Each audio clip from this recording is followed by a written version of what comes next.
Kamu dapat berinvestasi mudah di Bibit karena ada bantuan dari Robo-Advisor. Bagi kamu yang masih pemula, Robo-Advisor adalah teknologi dari Bibit yang dapat memudahkan kalian untuk berinvestasi secara optimal sesuai dengan profil resiko masing-masing dari kalian. Kalau gitu, cara kerja Robo-Advisor gimana sih?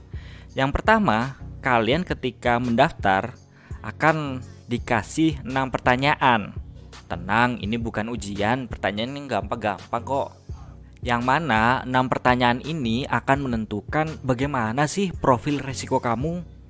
Yang kedua, setelah menjawab 6 pertanyaan tersebut, kamu akan dikasih tahu nih jawabannya, profil kamu itu seperti kayak gimana sih. Terus kenapa sih kita harus tahu profil resiko masing-masing dari kita? Ya karena setiap orang itu memiliki profil resiko yang berbeda-beda. Nah, kalau rekan-rekan membuka aplikasi Bibit, dan tentunya setelah menjawab 6 pertanyaan tersebut, akan ada 3 profil. Yang pertama adalah investor agresif. Tipe investor yang memiliki toleransi terhadap resiko yang cenderung tinggi, di mana kamu dapat menerima fluktuasi pasar yang tinggi untuk mencapai return yang tertinggi. Nah, resiko ini maksudnya adalah resiko fluktuasi naik turunnya. Kebanyakan orang itu takut ketika tuh tiba-tiba pasar turun 10%, dalam sehari 5%. Misalnya uang 100 juta tiba-tiba turun 10%, 10 juta misalnya. Gaji badan sebulan cuma 10 juta. Kan langsung kan menusuk di dada gitu. Surprise. Nah, fluktuasinya tinggi tapi returnnya yang dihasilkan juga bisa jadi tinggi. Tapi ini kembali lagi ya ke perusahaannya. Bukan mesti ya. Bukan pasti juga yang fluktuasinya tinggi juga returnnya tinggi. Karena tidak semua yang fluktuasi tinggi itu menghasilkan return. Jadi kita harus memahami perusahaan tersebut kayak gimana. Nah, yang kedua, investor moderat. Tipe investor ini mempunyai toleransi terhadap resiko yang tidak terlalu tinggi, di mana kamu mengharapkan return di atas suku bunga deposito dengan fluktuasi nilai pasar yang moderat. Kalau yang pertama, investor agresif itu kebanyakan portofolionya nanti di saham. Itu yang pertama ya. Jadi fluktuasinya tinggi tapi returnnya juga tinggi gitu. Kalau yang kedua itu investor moderat. Jadi ini nanti kebanyakan portofolionya di obligasi. Obligasi itu apa sih, Kak? Obligasi itu surat utang. Obligasi itu bisa ke obligasi pemerintah atau obligasi ke korporasi. Kalau obligasi ke pemerintah itu risikonya lebih rendah daripada ke korporasi. Korporasi juga macam-macam, ada yang korporasi bagus, menengah, atau yang triple A istilahnya, yang sangat bagus. Nah, kalau moderat ini resikonya juga sedang dan pengembaliannya juga cukup sedang. Mungkin setahun bisa 8-10% kayak gitu.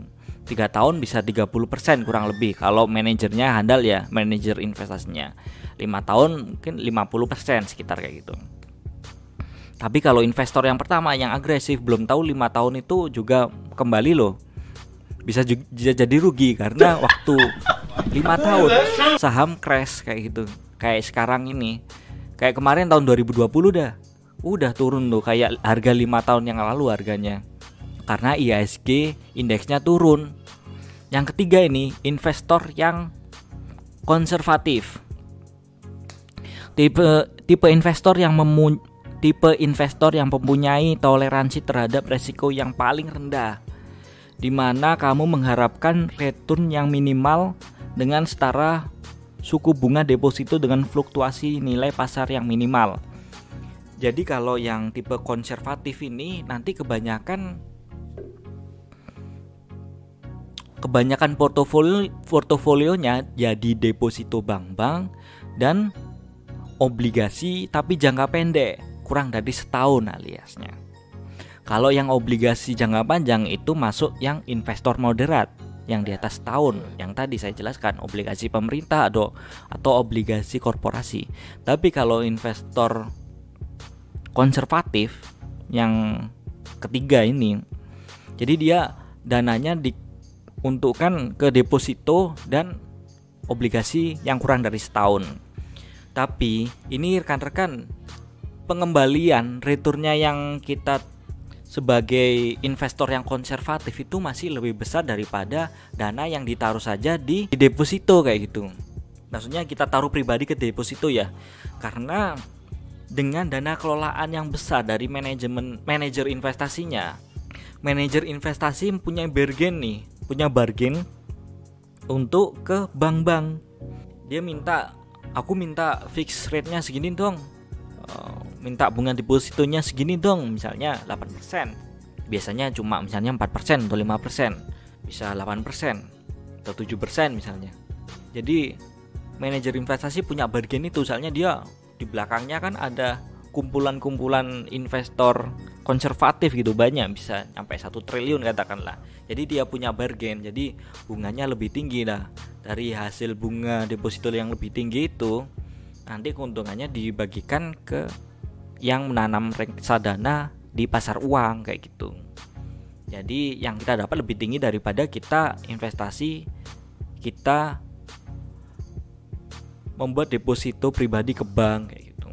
Nah, jadi setiap investor mempunyai profil risiko yang berbeda-beda.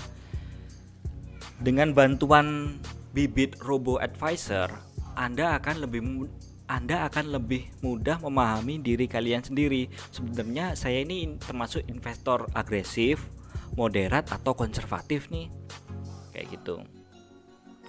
Nah, ini saya kasih contoh nih. Misalnya saya nih investor yang agresif.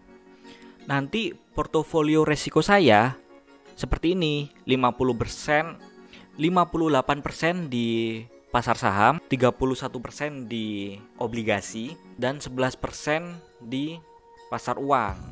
Nah, kalau saya investasi 10 juta, profil risiko saya investor agresif sesuai dengan bibit robo advisor. Jadi 10 juta ini akan diinvestasikan ke sini nih. Gitu contohnya.